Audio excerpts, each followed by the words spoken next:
Hey everyone, it's Melissa. So I wanted to spend some time with you going over the nutrition labels and what the nutrition effects means. And I'm actually going to break this into two parts to not overwhelm you. And we're going to talk about the actual nutrition facts of a couple different foods. I just want to show you what everything means and show you the difference between a healthier food and a non-healthy food. And then I'm also going to dive into supplements a little bit because their labels look a little bit differently. So with that being said, I'm going to screen share and you'll be able to see exactly what I'm seeing. So we're going to start with a brand of bread that I actually use myself, and this is Alpine Valley, and I choose to use this because it is organic. It has few ingredients, which for bread is hard to find. It's really hard to find a bread that is considered clean and that has 5 ingredients or less. This does not have 5 ingredients or less, but all the ingredients are whole and organic and good for you. So that's a huge plus. And so this is why we've chosen to use this bread in our house. Plus, we really like the taste of it. And this happens to be the sprouted honey wheat with flaxseed. And we used to do the multigrain, except my oldest son is very picky and doesn't like the seeds on the top. So we went with something that the entire family could enjoy, and the sprouted honey wheat is what it is. So this is what the nutrition label looks like on this slice of bread. And we're going to talk about everything in general, and then I'm going to demonstrate how something healthy looks compared to something unhealthy. So right at the top, it's going to always say nutrition facts. It's going to tell you a serving size, one slice. I want to say one thing about serving sizes. It's not a one size fit all serving size. Each product can choose their own serving size. So this might be a 1 slice of bread, might be 2 slices of bread for a different brand. So everything is a different serving size. So there is no regulations on the serving size. Just realize that. So a serving size for one product may be completely different for a different product brand, even though they're the same food source. So realize that. Usually for bread, it's 1 slice. There it tells you how many servings are per your container, whatever that may be. So this is a loaf of bread, obviously. Right here, it's going to tell you the amount of calories per serving, 60. And how many of those calories come from fat is 0. So that's really great, right? Percent of daily value. This percentage we'll talk about in just a second. These are your RDAs, and we'll discuss those in just a moment. So down here, you're going to see the same general categories on every single nutrition label. These are required by law by the FDA to be on a nutrition label. And that is why nutrition labels have become very standardized. Now they can add to this, they don't have to, they can add additional, but these are the basics. They must have these. So you're going to see total fat. And it's going to tell you how many grams of fat total there is. There's different types of fat. By law, they are required to talk about saturated fat and trans fat. Some nutrition labels will also include polyunsaturated and monounsaturated. Those are the good fats. So that's great if they have those types of fats. Those are actually good for you. So fat is not necessarily bad. But saturated fat is, and trans fat, big no-no. You want to stay away from trans fat. It is artificially produced. So great here knowing that my bread doesn't have any fat in it. Cholesterol. If it has an animal-based product in it, it's going to have cholesterol.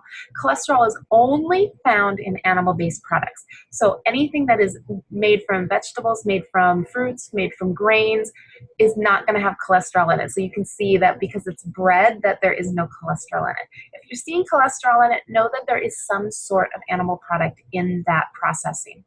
Sodium. It only has 80 milligrams of sodium, and that's a really good. So you can see over here it's only 3%. So 80 milligrams is really actually pretty good for anything processed.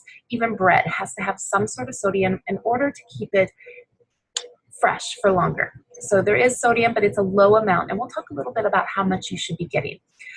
Total carbs. Now, carbs are broken down into dietary fiber and sugars. This slice of bread has 13 grams of carbs. Of course, it has a high number of carbs because it's a grain product. Grains are carbs. So know that you can't go on a low carb diet and eliminate all your carbs. Our body does need carbs. This is a good source of dense whole grain carbs, and that's something our body needs to survive.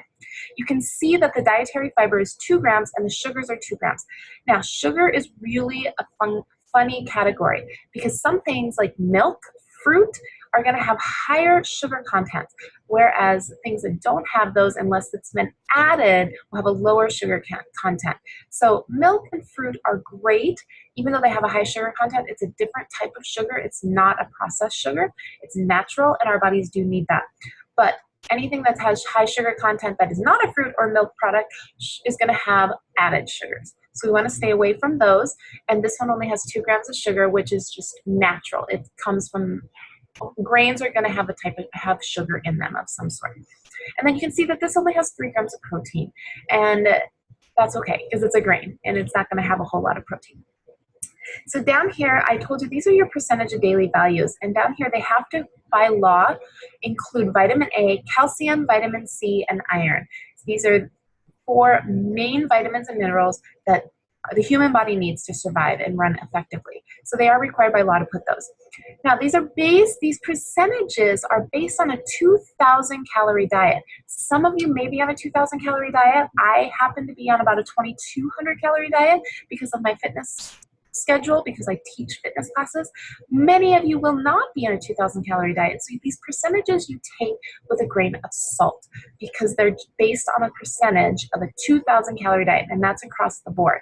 It's also going to show you the 2,500 if you had 2,500 calories. So these percentages may be a little high for you, but it gives you a good general rule of thumb. If you can see that the sodium is 30%, which you're going to see here in just a moment, you probably know that you should probably stay away from it because it's probably a higher percentage if you're not eating 2,000 calories. So on a 2,000 calorie diet, total fat should be less than 65 grams. Well, this one's got 0, so I'm doing good there. Saturated fat is less than 20 grams. Cholesterol should be less than 300 milligrams. Sodium less than 2,400 milligrams. Now, if you need a low sodium diet, then that's going to change. And I can help you figure that out.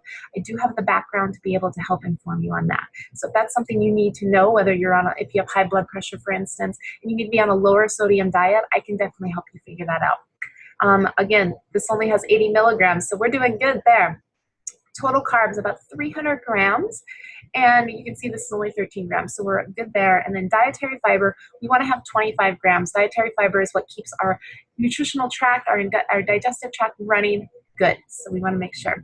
So, and this is just informational, calories per gram. So fat always has 9 calories per gram. Carbs always have 4 calories per gram, and protein also has 4 calories per gram. So that's a basic breakdown of a nutrition label. Now you can see this is a healthy nutrition label. Now let's check out something that's not so healthy. This is going to be Kraft macaroni and cheese. Oh goodness, how many of us feed our children this? I personally have not. If my kids get macaroni and cheese, it's an organic brand from our local farmers market, but I wanted to show you this because this is a highly processed food. So you can see a serving size is 2.5 ounces. It's about a third of a box, about a cup when it's cooked and prepared. Servings per container, there's about 3 per serving or per container. So calories, just the package alone without being prepared is 260 calories per one serving. And how many of you could feed half to one child and half to the other? So look how many calories your children are getting. That's before you even make it. After you make it, as prepared with the directions, it's 400 calories. This box alone, when you prepare it, has 1,200 calories. Whoa, right? Calories from fat, 25 unprepared, 170 once you make it. 170 calories from fat alone. So then when we look down here, you can see that, remember this little asterisk shows that it's margarine, the box, and milk.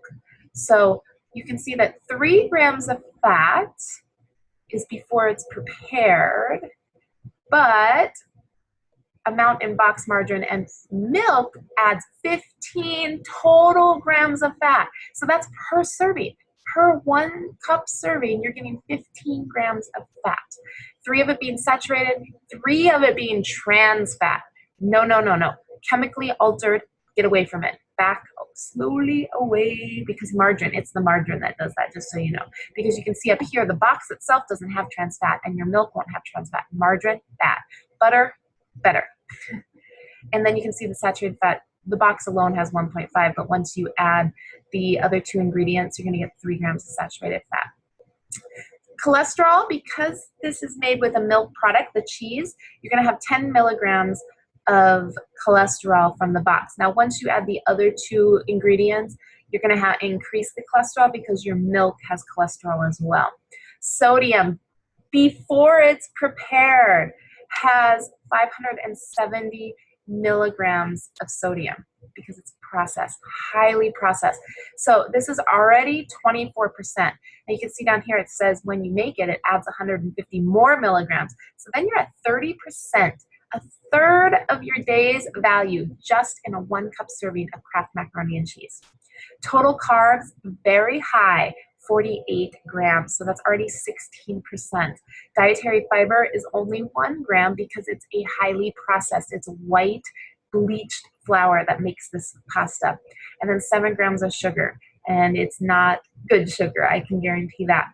9 grams of protein, and then we look down here at vitamin C, it doesn't have vitamin A, vitamin C, calcium, and iron. It gives you those percentages. So you can see that this is a highly high fat, high calorie, high carb, very highly processed food product. Blech. Stay away from it. Back away from the Kraft macaroni and cheese, please. Now, I just want to talk very briefly about supplements. I'm going to use the supplement, the superfood supplement that myself and Kelly and all the other coaches in this group are using, and this is Shakeology. And the reason I want to show you this is because the supplement facts look different. So you can see up here, it already says supplement facts versus nutrition facts. The reason is because FDA does not regulate supplements. They do regulate nutritional labels. So this is a supplement fact because it's not regulated by the FDA. Again, it's going to give you a serving size and tell you how many servings per container. This is for a full bag of Shakeology. The basics stay the same. The calories from fat, total fat, saturated. See, and I told you about the mono and poly. They have actually broken that down within Shakeology because they are very good for you, and they want to show you that. Cholesterol, sodium, total carbs. You can see that has 17 grams of total carbs, 6 grams, and then 6 grams of sugar. So it does have a higher percentage of sugar, but it's really, in the scheme of things, a pretty low sugar content because it's coming from a natural source. Protein, high level of protein, and because this happens to be chocolate Shakeology, it has whey protein. But our vegan formula also has a high level of protein. It's just in plant-based. This also, supplements tend to break down even deeper into more vitamins and minerals. So you can see it's not just vitamin A, vitamin C. It's going to break it down into the B vitamins, calcium, iron, of course, phosphorus, iodine, magnesium. And it's going to give you your percent of a daily value and approximately how many it has. So supplements are just a touch different on how they break down their nutrition label. It usually looks different, but remember, those are not FDA approved. Supplements never have been, and I don't foresee them ever being, but they do have a nutrition label that people can look at. So they do see those breakdowns of those vitamins and minerals. Supplements are there for a reason, to fill in the nutritional gaps, and we choose Shakeology because it does fill in the nutritional gaps for us. So that is video 1 for the day. I will be breaking down ingredient lists as well. I'll probably use that Kraft macaroni and cheese again because it is so highly processed, but I'll be showing you some other ingredient labels as well and showing you some buzzwords that you need to be looking for. So I hope that helped break it down. If you have questions, please comment below, and we're looking forward to the next few days with you.